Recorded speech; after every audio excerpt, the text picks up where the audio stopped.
Mais avant cela, à 7h37, l'édito politique avec Arlette Chabot. Arlette, tous mes voeux, évidemment, ce début d'année. Aussi, pour nos auditeurs aussi, surtout. Voilà, bien sûr.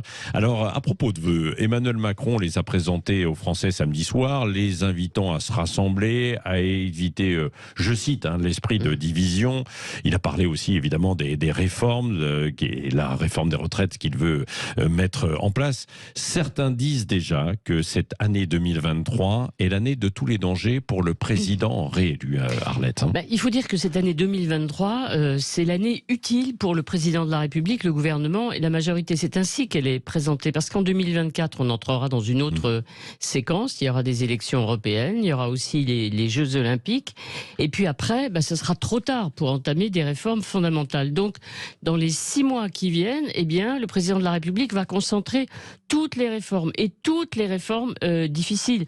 On va parler dans un instant des retraites, mais aussi il y a la loi sur l'immigration, il y a des textes sur l'éducation, les réformes de la santé dans l'hôpital, avec un engagement que personne n'a peut-être vraiment entendu samedi soir dans la bouche du président. Les Français vont constater... il a dit tellement de choses qu'on avait du mal à retenir. Voilà, alors là, sur ces sujets éducation, santé, les Français verront des changements dans les mois qui viennent, a promis le président de la République. Ça n'est pas rien. En fait, cet agenda des priorités, il ressemble furieusement à celui de 2017. Ça veut dire qu'au fil des mois ou des années, parce qu'il y a eu peut-être d'autres crises, ces chantiers ont été abandonnés, mal conduits, mal gérés, et les changements peut-être insuffisants. Donc si on revient aux retraites, c'est bien la deuxième tentative du gouvernement pour réformer, mais la réforme d'aujourd'hui n'a rien à voir avec celle de 2017, on le sait.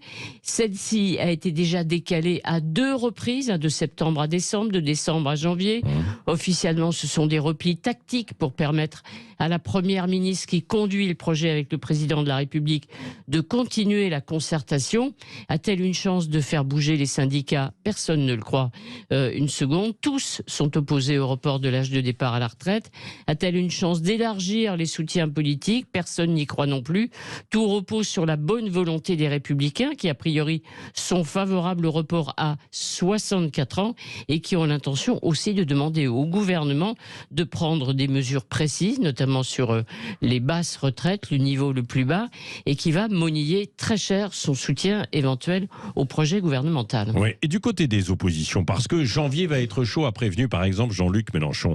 Est-ce que ce sera 2023 une bonne année pour les oppositions dans leur ensemble? Alors, c'est pas comme ça que ça marche. C'est pas parce que le gouvernement a des difficultés que les oppositions vont bien. Parfois, tout le monde va mal et c'est en même temps.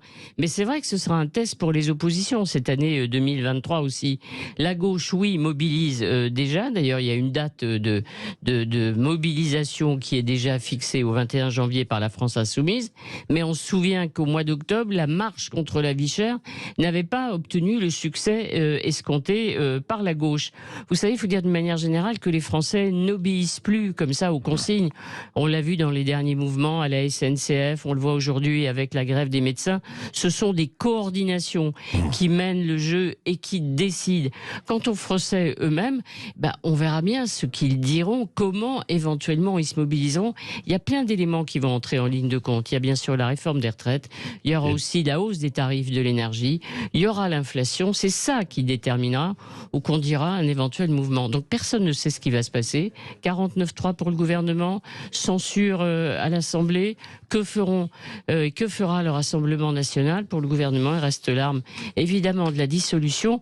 Mais là encore, on dit non, rien avant 2024.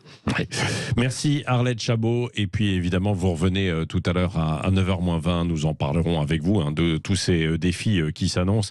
Et je l'évoquerai aussi de façon très concrète avec Christian Saint-Etienne, l'économiste qui sera mon invité politique tout à l'heure à 8h20. Vos réactions aussi et très concrètes, bien sûr, comme d'habitude, 0826 300 300.